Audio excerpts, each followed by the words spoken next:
This conference will now be recorded. Okay, well, we're in chapter 5 of Erwin Lutzer's book, We Will Not Be Silenced, and we're going to be discussing some questions and really the information in this chapter. There's a lot here, as is true of every chapter. I think it's roughly 25 pages. Pretty easy reading, nothing difficult in terms of the reading of it, but grasping all the concepts and sort of internalizing them in a way that you can then uh, put them in your frame of reference that you can later utilize in your conversations with others, as we were just talking about before we got the recording started here. I think that's the real important outcome of what we're doing that we all need to work on. And I as I was mentioning, and as Caleb mentioned, I think in terms of his observation of the book and how it's helping him, it is a very commonly voiced observation that people make with regard to all of this information about critical race theory and intersectionality and all this terminology that we're getting exposed to. It's like, wow, all this terminology is overwhelming. Where did all this stuff come from? And when you really boil it down, you just boil it down to its essence. What we're really dealing with, quite frankly, if you can keep this thought in your mind, that this is nothing more than neo-Marxism, a new form of Marxism, finding other ways to identify an oppressed and oppressor group. That's really what it boils down to. If you just keep that simple sort of foundational, you know, premise in mind, that's really all we're dealing with. And, and then you go, well, wow, if you boil it down to that simple of I guess, of a understanding of what's happening in our culture and around the world really right now, and it's global. This isn't relegated to any one particular country. This is global. And you have to say, huh, what is the basis for that? Well, it's anti-biblical, it's evil, it's the only way to bring about a Marxist type environment is through control. You can't bring it about. You can't have freedom protected by a constitution and protected by observed laws and a common understanding of certain principles amongst a culture, and have Marxism, because Marxism requires control. It requires tyranny. It requires conformity in order to implement its plan. And so those academicians who desired to talk about Marxism as if it's some, esoteric sort of philosophy with neutral consequences, they're living in la la land. They're living in the White Tower, and they're not living in the world where that theory then tries to get implemented, because in every instance throughout human history where Marxism has tried to be implemented, it's always been accompanied by mass killing, mass subjugation, tyranny, control, conformity, mass conformity, uh, to affect its end result. And the end result happens to be um, a subjugation of the masses and a poverty stricken economy and a poverty stricken culture. That's the result everywhere you turn. And interestingly enough, when you think about it, and you think about our country, and you think about every war that we have fought since the early 1900s in our country, what was the ideological background for that war? The ideological background for that war was some form of tyranny, and it was motivated by an ideology that was very akin to, if not absolutely outright, Marxist. And so when you think about that, I mean, communism is Marxism, you know. Well, how many different communist regimes did we have we fought wars against? Islam is effectively its economic system it's a cousin of Marxism in a way.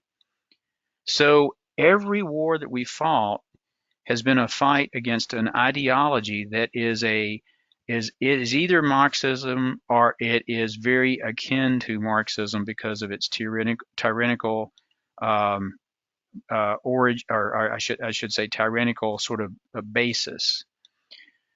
So just some thoughts there. Let's see. I think we got everybody's going to log in tonight. So as we were talking before we started the recording, Caleb asked the question, well, when I mentioned the fact that we're living in Romans 1, and we're seeing Romans 1 unfold before our very eyes. And he asked the question, well, can you kind of elaborate on that? Well, yeah. So let me do this. Let me pull something up, and we'll just take a look at this. Okay, give me a second, and I'm gonna pull up Romans 1 on Bible Gateway, and let me share my screen here where you can see it. Share. And I think you should probably see the screen now. So I've got Romans 1 pulled up in Bible Gateway, and let's just look at this.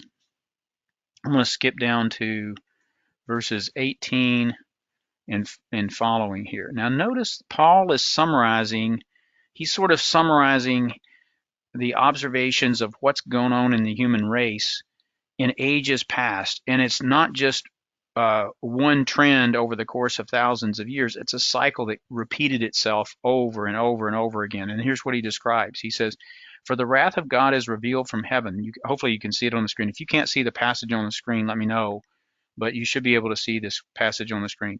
For the wrath of God is revealed from heaven against all ungodliness and unrighteousness of men, who by their unrighteousness suppress the truth. Do we have any suppression of truth going on in our culture today? How about the suppression of the Hunter Biden laptop story before the election, where it was not allowed to be even talked about on Twitter or on Facebook? Do we have any censorship going on there? Yeah. Do we have what's the term, like cancel culture? What does that really refer to? All of that is a suppression of the truth. So they suppress the truth in unrighteousness.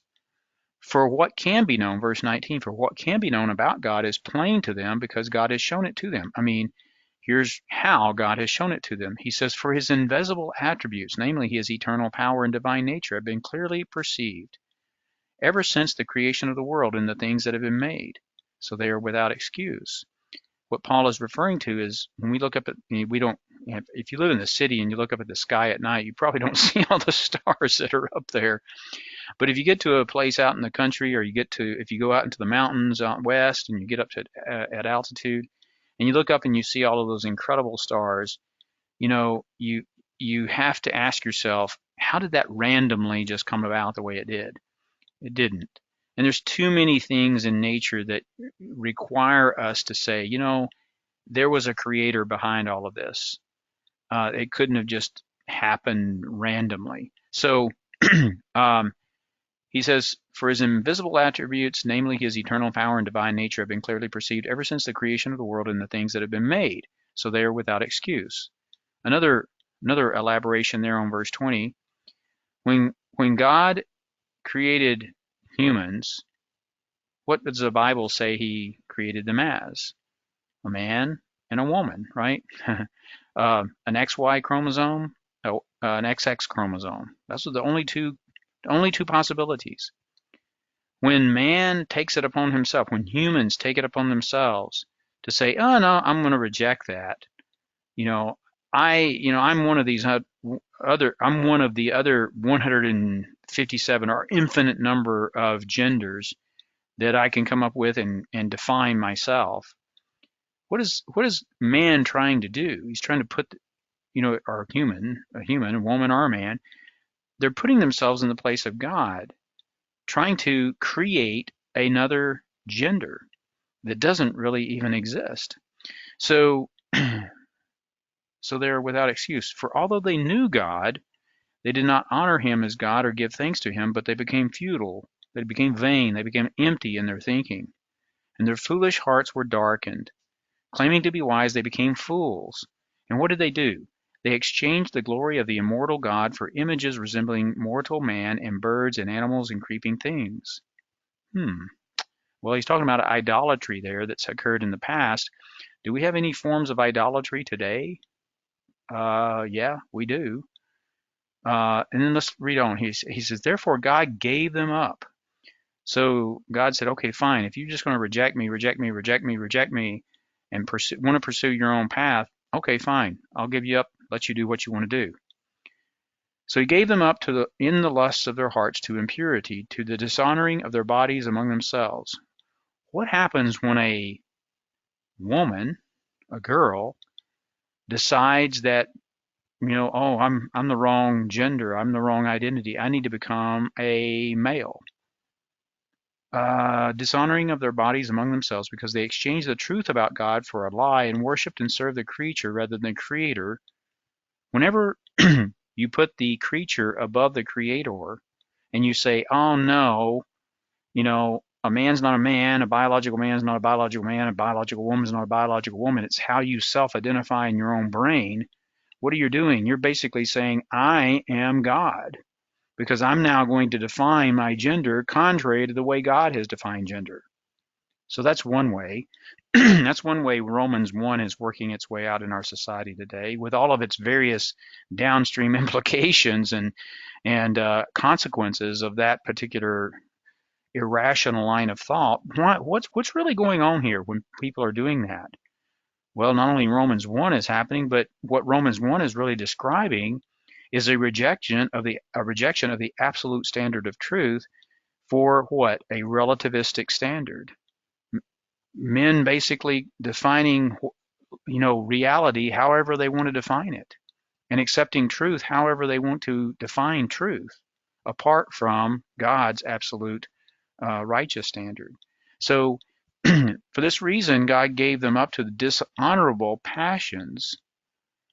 For their women exchanged natural relations for those that are contrary to nature, and the men likewise gave up natural relations with women and were consumed with passion for one another, men committing shameless acts with men and receiving in themselves the due penalty for their error.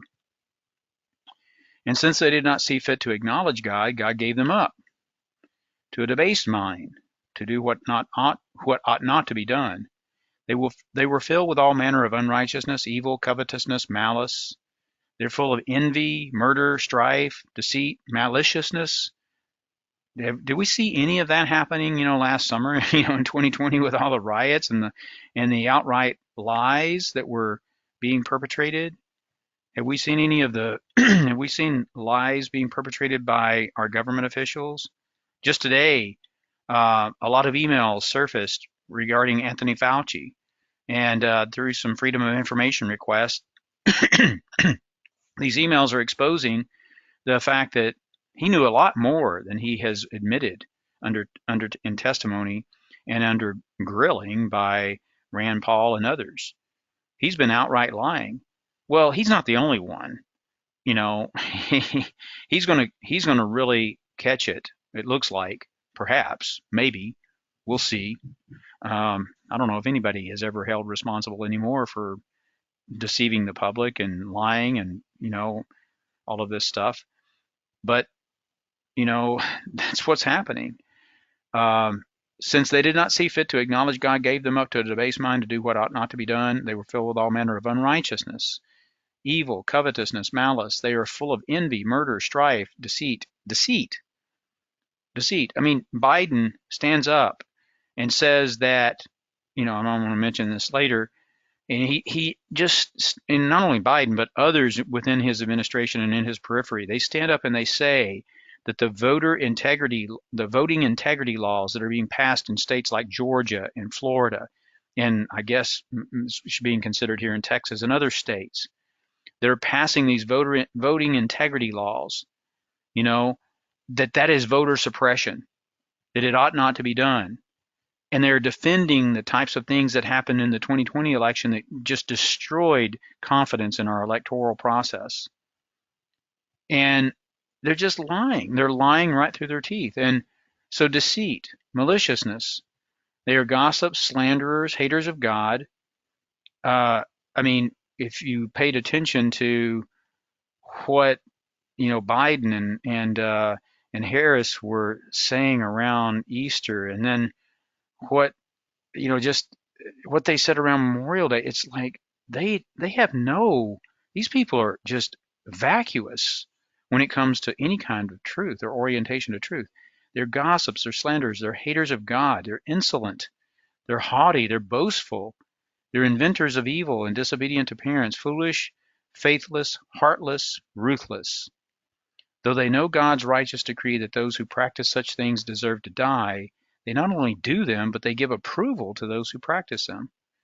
So you just read through verses 18 through 32 there of Romans 1, and I mean, you can think of tons of examples in the last year and a half where Romans 1 has jumped off the page, in terms of what's really happening in our society and in our culture. So I don't know, Caleb, does that help? Does that shed some light on that?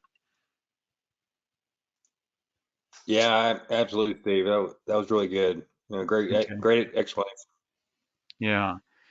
Well, it's Romans 1 has been cited by many over the past year and a half, more so than I've heard it cited in prior to that, and it's being cited and mentioned and referenced by more and more pastors, theologians, speakers, writers who are Christians and who really are oriented to the truth and are observing what's going on in our world today through the lens of Scripture. So many are saying, "Oh my gosh, we're in the period, or we're about to enter the period of what's known as abandonment wrath. God gave them up."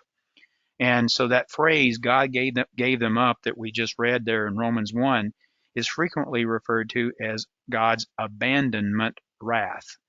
In other words, it's not direct wrath, but he has delivered them over to the very consequences of the rejection of truth. And the consequences of the rejection of truth is complete instability, uh, complete chaos, and men doing what is right in their own eyes. So that's what Romans 1 is really describing. That's what Paul's referencing that has occurred at the time that he was writing. That had been the pattern of human history over and over, that had repeated itself throughout human history. And that's what he is highlighting in those verses. And here we are, here in the United States, where we have grown complacent and arrogant as a people, thinking that things would always be the way that they have always been in our lifetimes, and we are really on the precipice of seeing this country completely come unraveled. And I hate to say that and sound so dramatic, because that's not what I would wish, but that is in fact what seems to be happening right before our very eyes. It's a Romans 1 scenario where God has given them up. Okay, let's do this. There is somebody that is oh, Caleb, did you have something? I saw where you're Steve, this is way off topic, but and so just put it in the parking lot, um, Mhm. for right now. But at some point, I'd be curious to get your answer on this topic because it's something that I thought about for a long time. And it goes all the way back to what Dr. Bertel kind of preached and what you've kind of followed through on kind of the like the purpose of human history. We're thinking is part of the appeals trial of Satan. And so if you think about like what the results of that has become throughout human history, I mean, you could almost argue that Satan has a pretty good case that, hey, look, all of these, the majority of people down here are rejecting, you know, your word, Jesus Christ, all that. So I've got a case here. Mhm. Um, anyway, I just be curious on your thoughts about that at some point. I know it's way too deep to talk about right now, but Mhm. Oh yeah, sure. Well, maybe let's remind me of that, Caleb. If I don't address that sometime in the near future, remind me of that question again, and we'll try to deal with that because uh, yeah, it's a good question. It's a really good question, probably and certainly deserving of being addressed. Okay, let's do this. Somebody else is trying to log in, but it looks like they're not getting connected. Well, I can't help them, so I hope they get connected. Let's go to our PowerPoint slide. I'm going to go to here. I want to open up with these three verses, and we're going to have to get. Oh wow, we're going to have to get cracking here because it's already 24 minutes after the top of the hour. Here's three verses that are very, very appropriate. Two of these verses, well, actually, all three of these verses, you might say, are very appropriate for the whole study or the whole discussion of this book for every chapter that we're looking at in this particular Wednesday night series. Colossians chapter 2, verse 8, see to it that no one takes you captive by philosophy and empty deceit. Now, that empty deceit is, you might say, vain, vacuous deceit. That's what is being. That's the idea there. It's emptiness refers to devoid of the truth. So see that no one takes you captive by philosophy and empty deceit, according to human tradition, according to the elemental spirits of the world, and not according to Christ. I think a perfect phrase to sort of encapsulate what Paul is saying there is anthropocentric academic speculation. Wow, that's a big word. That's a big phrase. But anthropocentric means anthropos. Anthropos is the Greek word for man. Anthropos, anthropocentric. Oh, man-centered. Okay, man-centered. Academic. Okay, it's just merely theoretical speculation, basically. Academic. And then speculation. That's all it is speculation. I think that we could implement, I think we can bring about a more perfect environment where everybody is equal, has exactly the same thing. Well, that's the Marxist utopia that will never, ever be achieved because everybody isn't the same.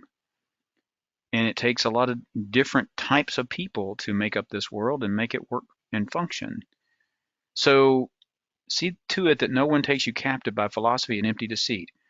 Now, it's interesting. I picked a book. I'm taking a book on discipleship for one of my courses, or as one of my courses in my doctoral program. And I have to read 10 books before, well, in about the next 2 weeks, I got to get through the remainder of my list of 10 books. I'm up through number 5 so far, and I'm having to also write a brief summary of the book as I read through the books. And then I've got another assignment that's got to be completed before we meet here at the end of June, the very last week of June, first part of July on campus. So I've got about 5 more books I got to get through. And so I started my 6th book today, and it's a book written by Alister McGrath called Mere Discipleship. And the 10 books I need to read are just books on discipleship. And his is completely different than any that I've read thus far. And he's taken the approach that the church, and he's taking an approach that the church really needs to be edified in the mind, that the mind needs to be transformed, that if you're going to be a disciple of Jesus, you really have to have the mental equipment put into place. I mean, I'm paraphrasing, I'm putting my own words around what I've read thus far in his book, and I really like his approach, because if there's anything that the church today is lacking, it's the training of the congregants, of believers, in truth to counter all of the cultural narrative that we see at play around us today. And so I really like his book, and I meant to hold it up for you so you can see it. This is it. Hopefully that's showing up in the camera where you can see it. If you can't see it, let me know, but that's it right there. Alister McGrath. Very, very, very sharp individual. I've heard him interviewed on the radio before. Anyway, another passage is Matthew chapter 10, verse 16. Behold, this is Jesus speaking to his disciples in a certain context, but we can take Jesus's instruction to his disciples in the context of the age of Israel, in the context of the of that portion of God's redemptive program that was at play then, and we can say, okay, if Jesus spoke to his disciples this principle, well, this principle is no less applicable to us. I'm sending you out as sheep in the midst of wolves. We are sheep in the midst of wolves. I mean, take a stand for Christ, take a stand for truth, in the public sphere today, and see what's going to happen to you. You're going to be attacked by nothing short of a pack of wolves is the way you're going to be treated. So I'm sending you out as sheep in the midst of wolves. So be wise as serpents and innocent as doves.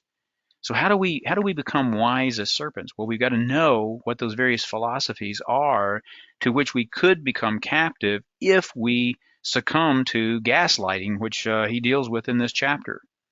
And then finally, one thing, this passage has gone through my mind. I don't know how many times especially over the past year and a half. Oh my goodness, this passage is like, you might as well print it as a headline on the newspaper every day. Woe to those who call evil good and good evil, who put darkness for light and light for darkness, who put bitter for sweet and sweet for bitter. It was going on in Isaiah's day, which was the 8th century BC. Isaiah lived and ministered and wrote in the 700s BC range. And look what he was encountering. He was encountering exactly the same thing that we're encountering today. So those three passages really are this sort of like the springboard, if you will, or the platform scripturally from which we've been launching into this particular discussion in this book review. Okay, let's get into our discussion then. All right, so we're going to have to run through this pretty quickly. So let me just ask the questions. If you have an answer, if you have a response, try to keep it pretty short, pithy if you can, just so that we can get through this in the time that we have, all right? So I've kind of put the page numbers there where you should expect to find the response to the question. So what is the purpose of propaganda? Anyone want to take that? What's the purpose of propaganda? I mean, are we seeing propaganda utilized today? Anyone? This is probably one of the easiest questions that we have here because he specifically mentions it. Hey, yeah, Steve, this is, another example of how, I was really kind of enlightened here because I never, truly understand the kind of definition. I mean, I knew what it was, but I didn't really know how it played out. But I think he makes a really good, compelling argument here. When he talks about, the purpose is, to change, people's perception of reality, so that any like of counter evidence, facts, scientific proof, or common sense, is overcome, by what the propaganda is, trying to support, and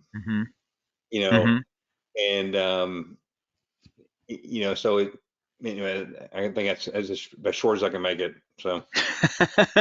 Well, you did a good job. Yeah, that's great. Yeah, so and that's pretty much what he says there on page 128.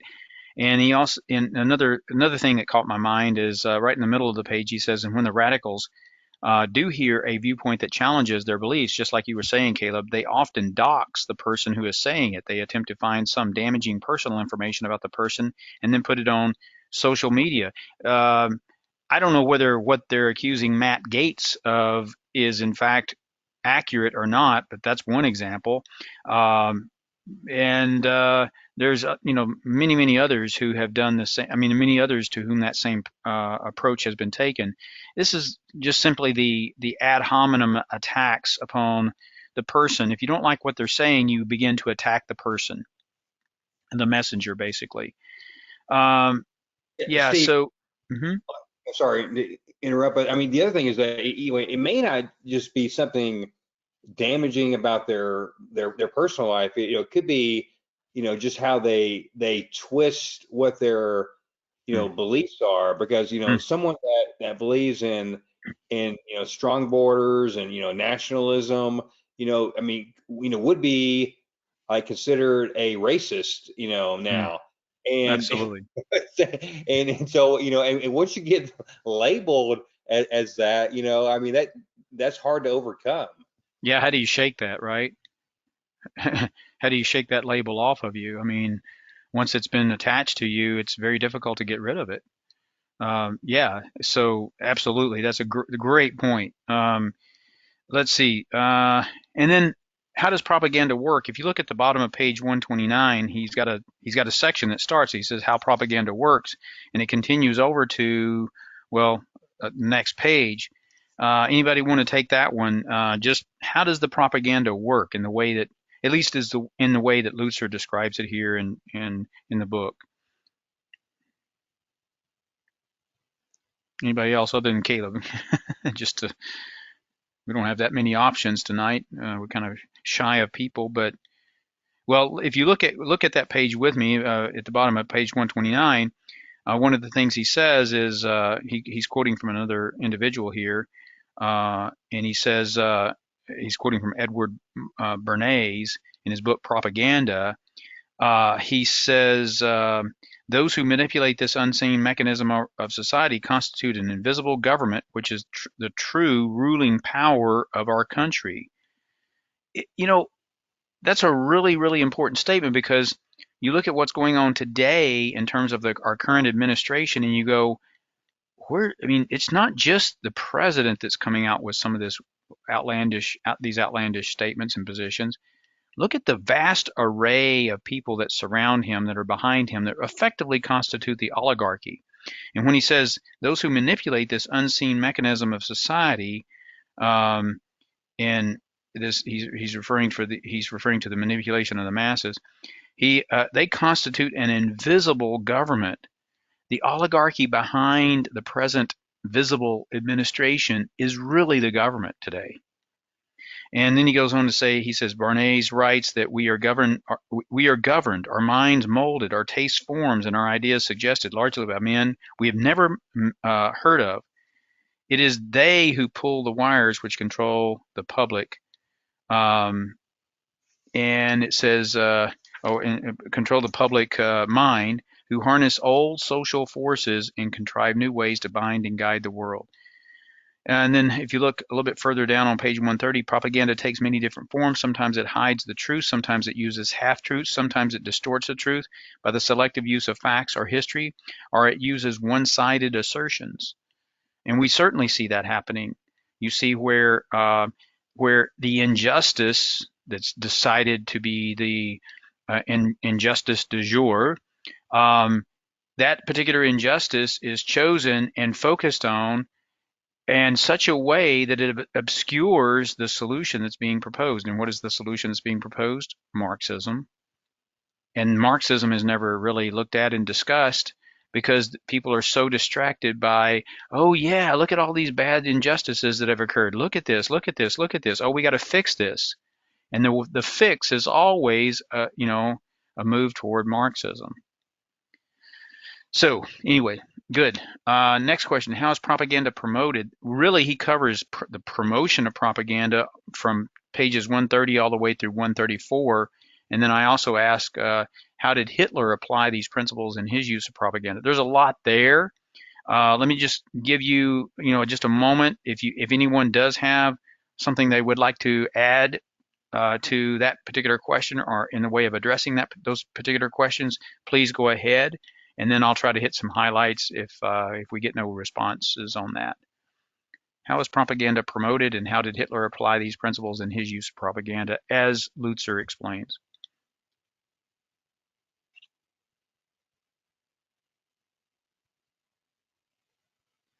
Well, one of the ways that propaganda is promoted is it's all about recreating the images, associated with the propaganda. So if I really want to advance, propaganda, I'm not going to be so just blatant about what I'm trying to do, right? I mean, you've often heard it said that, well, if Satan really, Satan's never going to appear, and manifest himself as, as a pitchfork holding, sort of red-skinned individual with a pointed tail and horns on his head. I mean, everybody would run from that, right? That's the way Satan works. So what he does is similar to what this example that he gives on page 130, where he says Bernays, who combined his philosophies of propaganda with psychology, his uncle was Sigmund Freud, came up with an ingenious idea to promote the cause of feminism.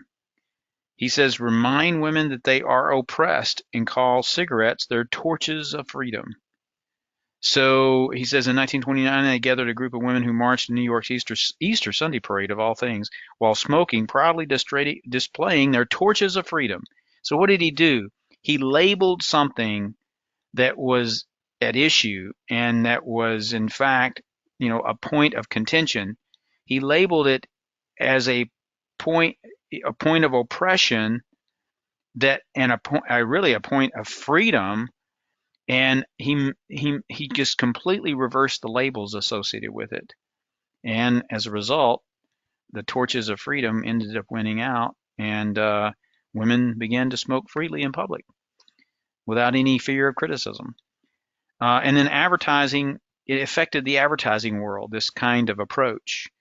And then he says on page 131, translate this into our moral climate. Any cause can appear legitimate if it is tied to some noble idea.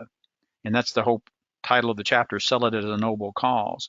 Even evil, if packaged correctly, can appear to be good, and good can be packaged as evil. And that's where he references the passage in Isaiah. Radical secularists strategize on how to call that which is evil good, but even then their task is not yet finished. They must not only call evil good, but they must also call good evil. So, as Caleb pointed out, good, if you promote something that's good, it will be twisted to be seen as evil. Let's see, control the language and you control the debate, the last sentence there. Page 132, he mentions Saul Alinsky, the Marxist radical. Have you ever heard that name, Saul Alinsky, before? Saul Alinsky, just think of Hillary Clinton, think of Barack Obama. All were educated in the school of Saul Alinsky, effectively. And listen to what this quote was fascinating. They have the guns, and therefore we are for peace and for reformation through the ballot. When we have the guns, then it will be through the bullet. This was a quote from Saul Alinsky, and that's exactly what we see playing out in society today. Preach noble goals, hide your end game. What are some examples of preach noble goals and hiding your end game that we see playing out today in our society? What about public health? Oh, no, we all have to wear masks. We all have to be vaccinated for public health. So now we're promoting mass vaccinations of people who really, in many cases, don't need to be vaccinated, and even children, for that matter, that don't need to be vaccinated for this virus. And it's all in the interest of public health, though. Okay, is it really? Is that really what's going on? Public health is seen as the noble cause that's really obscuring what lies behind it. And what lies behind it is nothing more than control. That's really what's going on. Another one, just the word justice. And he talks a little bit more about how justice, the very term justice, is getting distorted to be used for all kinds of different things and associated with all kinds of different causes that seem noble by attaching the word justice to that, like reproductive health care, reproductive justice, which is really nothing more than abortion. There's social justice that's being used. There's all kinds of concepts to which justice, the word justice, is attached. Preach noble goals, hide your end game. The term equity, and not just equality of opportunity, but equity of outcomes. That's really what's being promoted. Equity sounds really nice. Sounds like a noble goal because people conflate it with equality of opportunity. But that's not what it's all about. It's about equalizing outcomes. And the only way you can equalize outcomes is to suppress, is to control, is to tyrannize, is to deny certain people the use of their full capabilities, while at the same time rewarding those who choose not to utilize their capabilities, or who are capable of much more and choose not to engage. He mentions on the page 132, radical Muslims call the horrors of Sharia law a new form of liberation, and the cruelty of conquering armies is said to bring peace. Christians sold into slavery are innocuously categorized as a protected people. Chasing Christians out of their homes is called justifiable resettlement, and torture for believing in the deity of Christ is honorable for the sake of Allah. Well, I'm sure all of you have, a pretty good understanding of that particular point. So let's move on here. How did Hitler utilize these principles in his use of propaganda? Pages 134 to 137. Well, one way he did that was he needed to have an enemy. He needed to unite the people around a common enemy. And that common enemy ended up being the Jews. And if you look on page 135, he says, Lutzer writes, he says, targeting an enemy, the Jews, would unify the Germans, who then turned to Hitler as their economic and political savior. Once the Jews were seen as a hated enemy, genocide could be sold both as necessary and desirable. Hate could do what reason could not. He who spoke the words of Jesus, said Robert Waite, hated all mankind. So that's one way he used propaganda, was in that way against the Jewish people. And then at the bottom of page 136 and top of the page 137, he says, notice, one realized how useless it was to try to make contact with a mind which had become warped, and for whom the facts of life had become what Hitler and Goebbels, with their cynical disregard for truth, said they were. They relativized truth, is what he's really saying here. Another thought that came to my mind was when he says one realized how useless it was to try to make contact with a mind which had become so warped, and for whom the facts of life had become, so subject to a relativistic standard that you couldn't even have a discussion with them and refer to anything that was accepted as a standard of truth apart from their own minds and their own making. It's impossible to have a conversation, and a rational conversation, a reasonable conversation with people of that ilk. So remember what Jesus said? He says, don't cast your pearls before swine. That's what he's referring to, is people who are so far gone in terms of their thinking that you can't appeal to a common basis of truth. We, like God, not that we are God, I'm not saying that, but if God has to give up people, Romans 1, at a certain point in their rejection of him, then we as representatives of him, we must give up people to their own devices at a certain point. Because if you can't appeal to a common point of reference for truth, then all rational, reasonable discussion is gone. So there's no basis for any discussion like that. So anyway, I thought that was pretty helpful and pretty interesting. Let me see here. I'm going to let's see. Oh, I mentioned in this third, I won't have time. We won't have time to discuss this particular question because we're running short on time here. I said other than being a vaccine administered under an emergency use authorization, what concerns might you have regarding the COVID vaccines based upon the information, including the article referenced, contained in the section entitled Creating a Cultural Stream, beginning on page 137. This section is really, really incredible. He talks about how he starts off and he says, William Sargent in his 1957 book, Battle for the Mind, a physiology of conversion and brainwashing, wrote that people have temporarily impaired judgment and have herd instincts seen most clearly in wartime severe epidemics, and in all similar periods of common danger, which increase anxiety and individual mass suggestibility. In other words, people are more easily manipulated in times of crisis.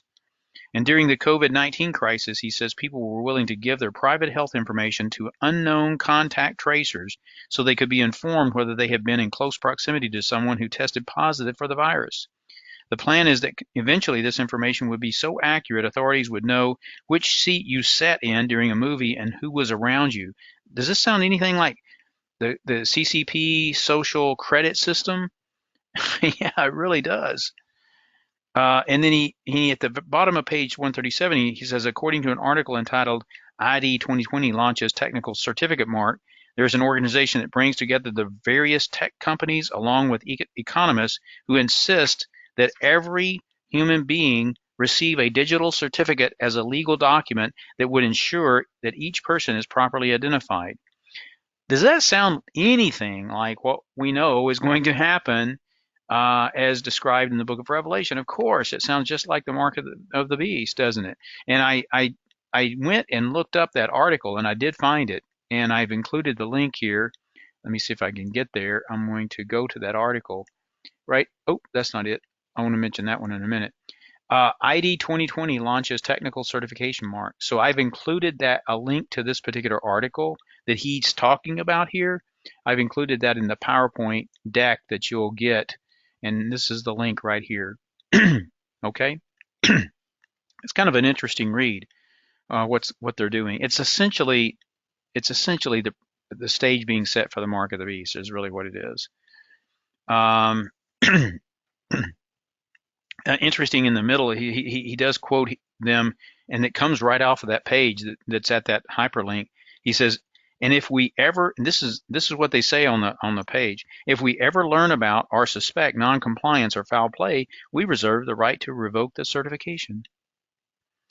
You've just been digitally basically removed from your ability to do anything in society. And who do you appeal to?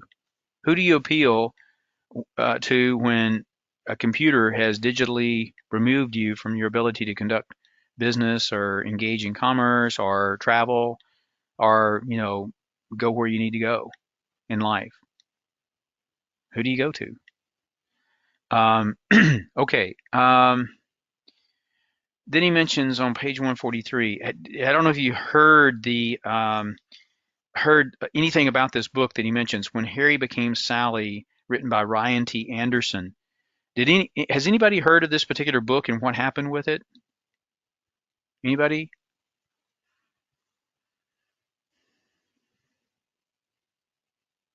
See, the only thing that I've heard is what I've read in the book here. I didn't hear anything else in the about it. Yeah. So what happened was this book began to get really popular. This was back, I want to say it was last fall, maybe last summer. It became pretty popular because this author, he approached the subject of transgenderism very much like a journalist should. Very objective, very, he didn't do it in an ideological way trying to promote a certain ideology. He just looked at transgenderism in a very objective way, gathering information, gathering facts, and he wrote this book, When Harry Became Sally. And what happened was the book was basically going against the narrative that the elites were pushing to try to create, these other genders, okay, and completely play God effectively. And so what happened was Amazon all of a sudden just kind of removed it from your ability to buy the book online, and all of a sudden it wasn't, you couldn't find it online all of a sudden. And so that became a big topic of discussion in Christian, in Christian circles last year when this occurred, and it just highlighted. It was one of many things that began to highlight the censorship and the controlled narrative, false narrative that's being promoted and pushed by big tech, and I should say by the controlling elites in the oligarchy, that are using big tech that is aligned with them.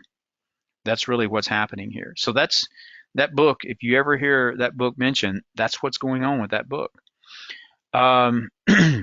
Let's see. Let me move down to this one here. How has gaslighting been employed over the past 18 months in our country? Oh my gosh. There's tons of ways gaslighting. I don't know if you read this section on gaslighting in here in our modern culture, but this section is just loaded with great information about gaslighting. Anybody want to respond to how has gaslighting been employed over the past 18 months in our country as you read through those pages 146 to 151?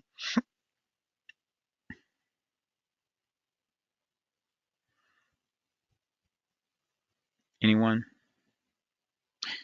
Yeah, I mean, I think it's clear here that what they're trying to do is destabilize people, make people question their judgment. It makes it appear that certain people are smarter than other people. They try to distort like what's normal or rational or has scientific evidence. Things that are just intuitively true that you've always known. They try to distort. And again, I'm kind of reading just from the text here of the book, but Mm-hmm. it completely makes sense.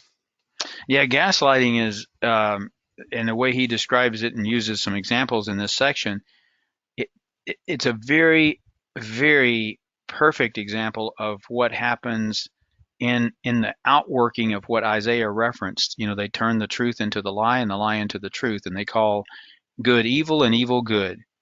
And that's exactly the results of gaslighting in our society and in our culture. And so, let's see. There's several things I wanted to highlight here. On page 147, he says the ACLU sent out this tweet on November 19, 2019. There's no one way to be a man. Men who get their periods are men. Men who get pregnant and give birth are men. Trans and non-binary men belong. I mean, I don't even know what world we're living in when you've got that kind of complete reversal of the truth. And if you hear that long enough and you oppose it and then it comes back at you, no, you don't understand. This is the real truth. This is the way we need to understand the world. And you're like, no. If that happens enough and enough and enough and over and over and over again, especially when you push it down to the elementary school level, what begins to happen? People begin to just completely become unglued as far as any orientation to the truth. And so when Biden stands up, as I saw him do just yesterday, and he's on TV, and this isn't the only time he's done this many other times, and others have done the same thing, and they decry as I mentioned earlier, the voter integrity laws and legislation that's being promoted by and passed in a lot of states, and he decries it as voter suppression. You have to say, wait a minute, you're gaslighting us. You're telling us don't believe your lying eyes. And this happens in so many different areas. Don't believe your lying eyes. Oh no, we're not raising the national debt. We're going to grow the economy. Yeah, we're going to incur some debt, but it's investment. No, and we're going to pass an infrastructure bill that has really a fraction of it devoted to true infrastructure. The rest of it's devoted to all kinds of social justice stuff. But no, you don't understand. And by the way, if you oppose it, well then you must be opposed to progress. You must be opposed to improving. You must be unpatriotic. I mean, it's just completely reversing the truth. Okay. He gave a number of examples on page 150 of some of the terms that are now being used. Let's see. This is all about deconstructionism too, is another way of understanding this. On pages 150 and 151, where he mentions several examples, and I'm going to have to close this out. Several examples of terms that get completely flipped. He says, like, no more convicted felons; they are justice-involved persons now. The thought police are alive and creative. From now on, a convicted felon will be referred to as a formerly incarcerated person or a justice-involved person. Ex-cons are just returning residents. Drug addicts and substance abusers simply have a history of substance abuse, not abuse. A parolee is a person under supervision. A delinquent is now a person impacted by the justice system. And at the top of page 151, he says, and I thought this was really good, the naivete of such reasoning staggers the imagination. One very serious consequence of playing such linguistic games is that it puts the man who rapes a woman on the same moral level as the innocent woman whose life he destroyed. Both end up being people who are involved in the justice system. And I wrote out to the side here, I said, this is all about the removal of personal responsibility. You no longer own yourself. If you had to boil it down, it's you no longer own yourself. The state owns you. Our society owns and controls who you really are. Thus, it's not you that's to blame. It's the state. It's society that's to blame, or that's really needs to change. If this isn't Romans 1, and if this isn't an illustration of Isaiah 5:20, I don't know what is. Well, that's all we have time for. He's got some great points here in the section about how the church should respond. And if you get a chance to look at that, if you haven't already, please do. I think we're out of time. I didn't have time to get to all of the questions. Oh, and there's one final thing I wanted to highlight here. One of the guys that I met at the reunion, strong Christian, been exchanging some emails with him. He may join us at some point. Another couple may join us at some point.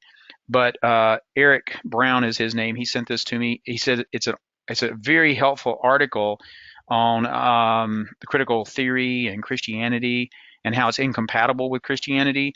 And I've included the link here. I'll send these notes out to you, a revised version of these notes where that link can be found. But here's what it looks like, the website page, if I can go there. Oops, hang on. Let me get there real quickly. Here it is. The Incompatibility of Critical Theory and Christianity. Great article. You might want to read through it if you get a chance. I'll send this slide deck to you so you can reference that if you desire to do so. Okay, any questions, comments before we close out? I know I went over a minute here, but sorry about that. But there's a lot to cover and a lot of good discussion. I really appreciate you guys' involvement and really engaging in these discussions. Any questions or comments before we close out?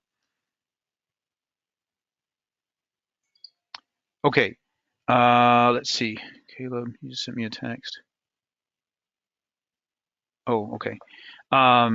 Okay, let me close out in prayer. Okay, Heavenly Father, thank you for this book. Thank you for the things that it's helping us to understand and begin to get our heads around.